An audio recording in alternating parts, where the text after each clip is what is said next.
Thanks for watching Red Hunt, where you never know what kind of chaos is coming next. This story began when I, an 18-year-old female, expressed to my parents my desire to attend a concert by Lana Del Rey. I have been a fan of hers for 7 years, and she was touring near our home for the first time in a long while. I discussed this with my parents, but the concert date coincides with my sister's 16th birthday. This upset her because I would be away on her birthday, and some of her friends were also planning to attend the concert. My parents misunderstood my initial conversation. They thought my sister was the big fan and purchased 3 tickets as a birthday gift for her, my father, and myself. In our family, we typically give one major birthday gift along with smaller presents from family members. The tickets cost approximately $120 each, totaling $360, not including travel expenses, hotel accommodations, or merchandise. Although my sister is not the biggest fan of Lana Del Rey, she expressed uncertainty about attending the concert. She mentioned that her best friend would not be going and offered me the tickets instead. I suggested we resell the tickets since it seemed unfair for me to take her birthday gift and attend the concert on her special day. We discussed this with our father, who agreed to the plan.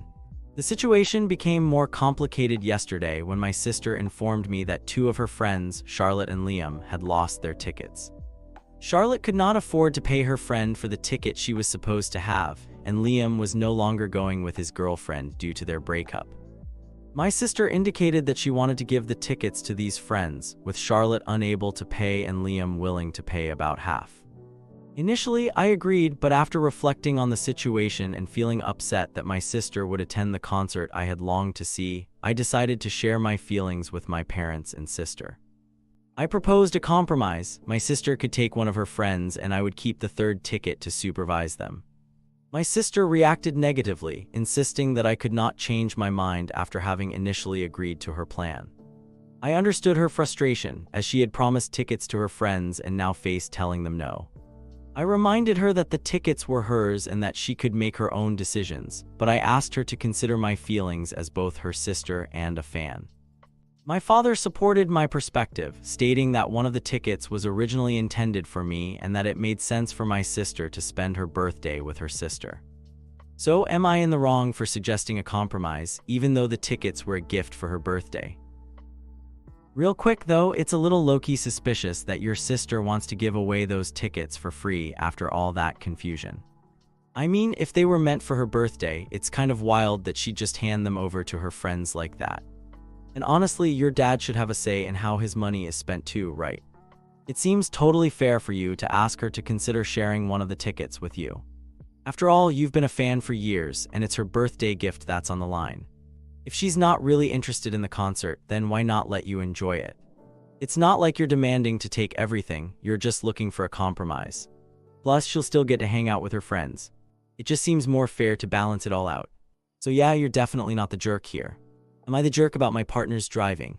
My husband, who is 48 years old, has road rage. I am 46 years old and have severe anxiety, for which I am medicated and in therapy. He has been very ill for the last 15 years, which made me the primary driver. Over the past year, his health has improved enough that it does not impede his ability to drive anymore. We are a 1-car family due to our financial situation. We recently bought a new car after our old one had mechanical issues that would have cost too much to repair. We had to refinance our house to buy the new vehicle, which was a difficult experience. I would not recommend it. We chose a car that he loves. We had to get new insurance and selected a company that uses a gadget to monitor driving habits, which affects the insurance rate. This did not pose a problem for me, as I tend to drive cautiously. However, he has been penalized multiple times for hard braking. To be transparent, I have been penalized twice as well. Once was when I stopped at a traffic light in a 55 miles per hour zone, and the other was when I had to brake suddenly to avoid a possum in the road at night. However, I do not plan on endangering animals for a better insurance rate. Yesterday, he drove his mother and me around for her birthday dinner, and he did well. It seemed like he cared about his passengers. So today, when he took the wheel, my anxiety was lower than usual, and I thought he finally understood the importance of safe driving. He started off okay, but then someone merged into our lane without signaling and did so with very little space. My husband honked, which was understandable, but then he proceeded to tailgate that vehicle for the next mile. My anxiety spiked and I finally urged him to back off. He did, but he continued to drive with anger afterward. While he was tailgating, I imagined myself in a dangerous situation. We ended up at the wrong store, so I requested to drive to the next one. We argued and I explained that I do not feel safe when he drives aggressively. He believes I am overreacting and has now claimed he will never drive again if we go somewhere together. I do not mind being the driver as it helps lower my anxiety and motion sickness. However, I do not want to take on that role all the time. I want him to care about not putting me in dangerous situations. I want him to drive safely, not only for my sake but also for his safety when I am not in the car with him, and to protect the vehicle for which we just remortgaged our house. Am I the antagonist in this situation? I plan to show him this regardless of the outcome. No cap, you definitely did the right thing in this mess. Road rage. That's no joke. Honestly, it sounds like your husband really needs to pump the brakes and realize how dangerous it is for everyone involved. It's kind of concerning if his anger spills over into other areas too. I mean, if he can drive fine with his mom, he should be able to do the same with you, right? It's annoying that he seems more focused on his ego than on your safety. Setting a rule where he doesn't drive for a while might actually help him see how serious this is. And hey, therapy could be a good idea too if his anger is a bigger issue. Remember, everyone makes mistakes on the road. It's really all about how we respond to them. You deserve to feel safe when you're driving together. Am I the jerk for telling my partner not to talk to my child? Tonight, my husband, who is 29 years old, went to a concert and left around 4:15 p.m. I, who am 31 years old, put our toddler to bed around 7:30 p.m. and went to bed myself sometime after that. Our daughter woke up around 11:45 p.m., so I went into her room to put her back to bed. My husband must have got home around this time. Seeing that she was awake, he came in to see her. Having just been woken up, my quick response was to try to get her back to sleep quickly. I thought that if she saw him, she might get excited and not want to go back to sleep. She has been very attached to me lately, so I knew I would be the one dealing with any fallout. Before she saw him, I told him not to come in and apparently pushed him away. I do not remember pushing him as I had just woken up, but I would have never pushed him hard. When I left her room, he was getting ready for bed. I told him that I was sorry for not letting him see her, but I was afraid she would get excited if she saw him and would not go back to sleep. He did not say much. A few minutes later, I could tell something was off and asked if he was upset with me. He said something along the lines of, "Yes. I got home and you pushed me." I apologized again, explaining that I did not mean to push him and clarified my reasoning. He was still upset. I became annoyed because I felt it was a trivial thing to be upset over and said something like, "Wow, you are really upset over that." In hindsight, I realized that was not a kind thing to say. He mentioned something about me blaming him, and we both rolled over in bed. He went to sleep and now I am awake, unable to sleep, wondering if I am the one at fault. For additional context, my daughter has never been a great sleeper. She often wakes up multiple times a night, so my husband understands that I am always trying to get her back to bed as quickly as possible to prevent her from waking up fully, or we would be up all night. She also no longer takes naps. I never keep my husband from spending time with our daughter. I encourage one-on-one time between them and urge him to take her on more daddy-daughter outings. I provide them with one-on-one time quite often after he finishes work. I always try to include him in our activities. Normally, bedtime has been his time with her since I am with her all day, but lately, she has been getting very worked up at bedtime. He has been asking me to handle it, and he tries to make up for that time with her in other ways. I have done some self-reflection and agree with many of the points others have made. I made a mistake. I intend to apologize again in the morning and make things right. This isn't it. You were totally out of line for calling your spouse butthurt after pushing him. I mean, that's just super shady. When you say my kid instead of our kid, it really shows a lack of teamwork. You shouldn't push him away, especially when he's just trying to help. It's a big deal to support each other in parenting, you know. Pushing him physically and then making fun of him. That's honestly really super shady. You've got some serious power move issues here. Just keep your hands to yourself and communicate better. Everyone deserves respect, especially in a relationship. Focus on working together, not pushing each other away. Would I be the jerk if I took the Wi-Fi router? In March, I decided to leave my flatmate, who is also a former best friend, because she never paid her bills unless I constantly reminded her.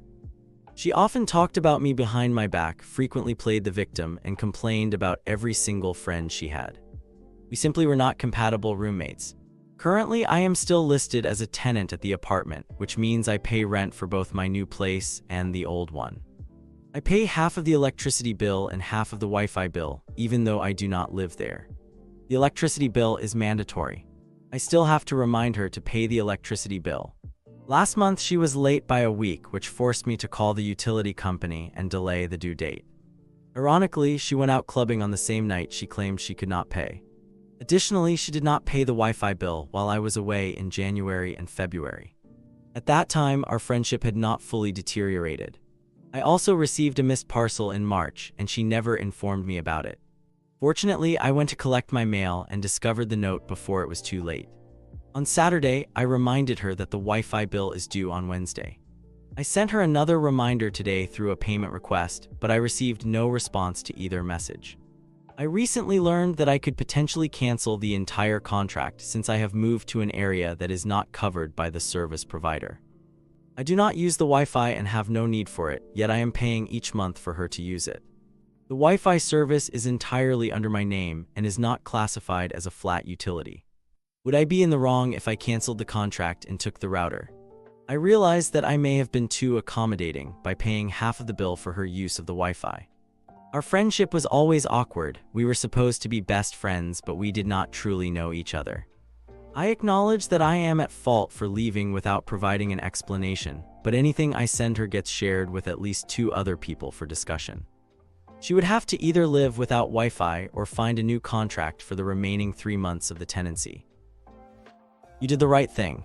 Since the Wi-Fi is in your name, you can definitely take it with you when you leave. Just remember to call the company OK. Transfer your service to your new place, or if you prefer, you can just cancel it. If you're not under a contract, it's very easy to disconnect everything. As for the power and other bills, just inform the companies that you don't live there anymore. I mean, it's only fair to give your roommate a heads up, but honestly, she should be able to handle her own responsibilities. If she wants Wi-Fi, she really needs to set it up herself. You're not responsible for her bills, especially if you're not using the service, right? Just make sure you take care of all this before it turns into a bigger hassle. Am I the jerk for sitting in my friend's partner's car? I am an 18-year-old female and recently started hanging out with a new group of friends. My friend's boyfriend, Eli, and another friend, Jude, wanted to skip an assembly that was being held during the first period. Jude, Eli, and I all have the same class during the first period, so we walked to the parking lot together. Jude got into his car, and Eli and I sat on the ground. Eventually, Eli brought his car up next to Jude's car, but facing the opposite direction.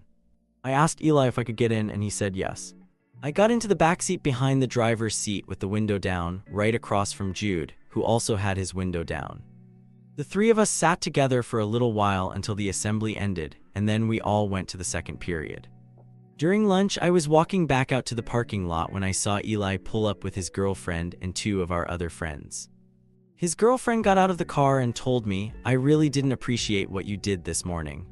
I asked her what I did, and she explained that I got into her boyfriend's car alone with him. I tried to explain that we were not alone, that we were hanging out with Jude, and that I was in the backseat. However, she interrupted me and went on a rant about how she didn't like it, her boyfriend didn't like it, and that I was always trying to invite myself into his car. I do not see it that way. I sometimes ask if I can join them in the car, but the last time I did, she said no, and I have not asked since then. Later, I asked one of my friends who heard the entire conversation what she meant by me always inviting myself. My friend told me about a time I got into the car with the girlfriend and Jude. It was not even her boyfriend's car, and Jude does not even like her, so I found it ironic that she thought I was inserting myself into places where I am not welcome. I apologized to her while she was yelling at me, but to be honest, I could already tell she did not like me from the beginning, and I do not feel like I did anything wrong. Most of our friends agreed that the situation was strange and that they would not do the same, but I feel like they just were not hearing me out. So am I the antagonist? You did the right thing. I mean, it sounds like she's just jealous and taking it out on you. If her boyfriend didn't stand up for you, honestly, that says a lot about their friendship. You were just hanging out with Jude and Eli, and it's not like you were alone or anything. It's kind of suspicious that she thinks you're always trying to invite yourself into things when you were just chilling in the backseat, you know. Your friend's response seems a bit over the top, especially since she's getting all worked up about something that wasn't even her boyfriend's car. It's good that you apologized, but honestly, it's clear she's got some issues with you already. Not everyone's going to see your side, but it really sounds like you did nothing wrong. Just keep being yourself and find friends who vibe with you. Am I the jerk for claiming my neighbor's trash?